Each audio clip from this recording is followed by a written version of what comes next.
Hello welcome back to experiment with Sham. இன்றைக்கி நம்ம restaurant ஸ்டைலில் ஒரு வெஜிடபிள் குருமா தான் பார்க்க போகிறோம். அதுக்கு தேவையான இன்க்ரீடியன்ஸ் எல்லாமே ரொம்ப சிம்பிளாக இருக்கும். நம்ம வீட்டு கிச்சனில் எப்போவுமே அவைலபிளாக இருக்க இன்க்ரீடியன்ஸ் வச்சு கொஞ்சம் டிஃப்ரெண்ட்டாக பண்ண போகிறோம். அதுக்கு தேவையான இன்க்ரீடியன்ஸ்லாம் டக்குன்னு பார்த்துக்கோங்க. ஆக்சுவலாக நான் இந்த ரெசிபியை 2 days முன்னாடி அப்லோட் பண்ணியிருக்கணும். ஆனால் ஒரு அன்எக்ஸ்பெக்டட் விஷயம் நடந்துச்சு. அது என்னென்னு நெக்ஸ்ட் vlogல உங்களுக்கு நான் சொல்கிறேன். இப்போது இந்த ரெசிபியை மட்டும் பார்ப்போம்.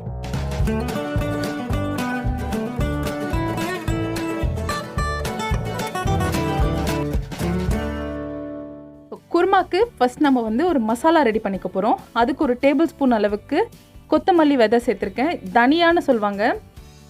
அப்புறம் ஒரு டீஸ்பூன் அளவுக்கு சோம்பு, அப்புறம் ஒரு டீஸ்பூன் அளவுக்கு சீரகம், அப்புறம் ஒரு 20 மிளகு, ஒரு பாதி அளவுக்கு ஸ்டார் பூ, அப்புறம் 4 ஏலக்காய், 4 லவங்கம், கொஞ்சம் பட்டை, அப்புறம் ஒரு பிரியாணி இலை.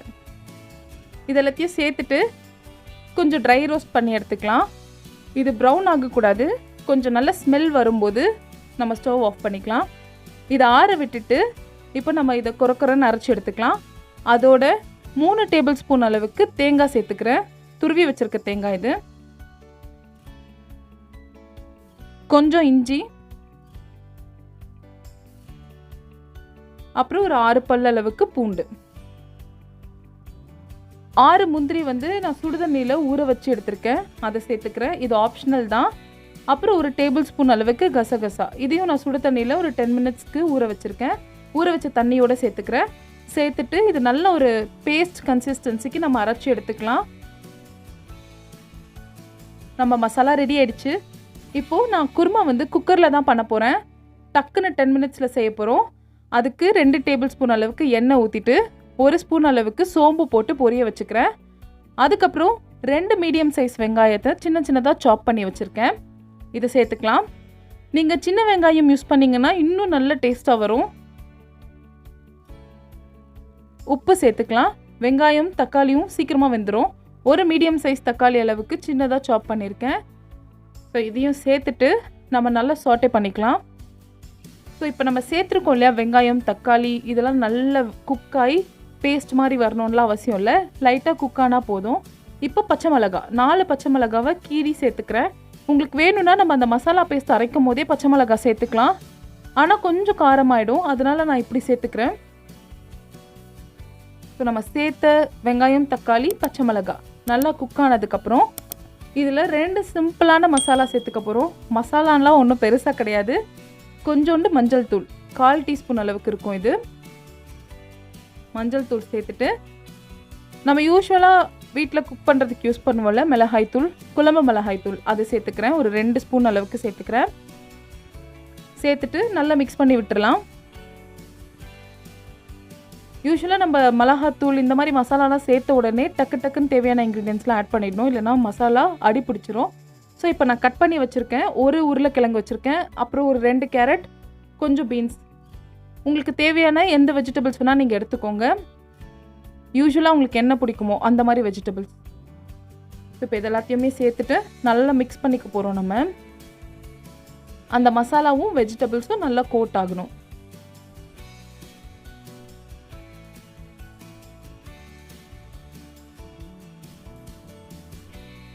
இப்போது நம்ம அரைச்சி வச்சுருக்கோம் இல்லையா பேஸ்ட்டு, அதை சேர்த்துக்கலாம்.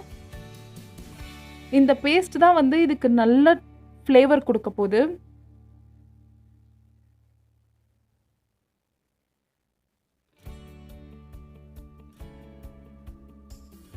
இது எல்லாத்தையும் ஒரு மிக்ஸ் பண்ணிவிட்டு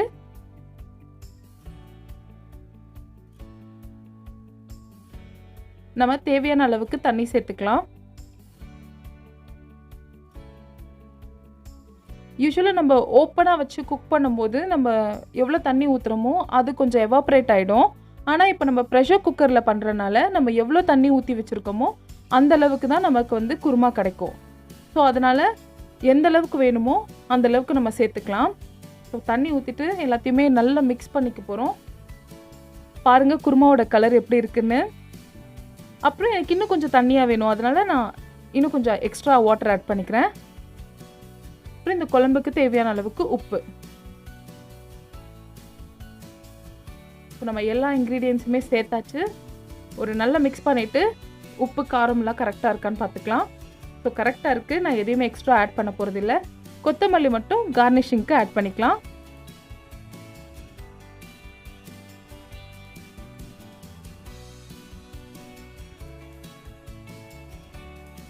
எல்லாத்தையும் ஆட் பண்ணிவிட்டு இப்போ நான் மூடி போட்டு 2 விசிலுக்கு விட போகிறேன்.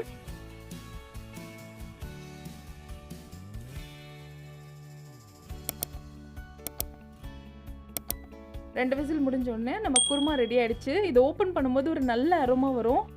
டேஸ்ட் பண்ணாலுமே ரொம்ப நல்லாயிருக்கும். இது இட்லி, தோசை, சப்பாத்தி, அப்புறம் ரைஸ் எல்லாத்துக்கூடையுமே நல்ல காம்பினேஷனாக இருக்கும்.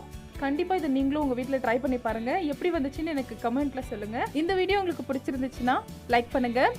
எக்ஸ்பெரிமெண்ட் வித் டைரஷாம்க்கு சப்ஸ்கிரைப் பண்ணி நோட்டிஃபிகேஷன்ஸ் ஆன் பண்ணிக்கோங்க.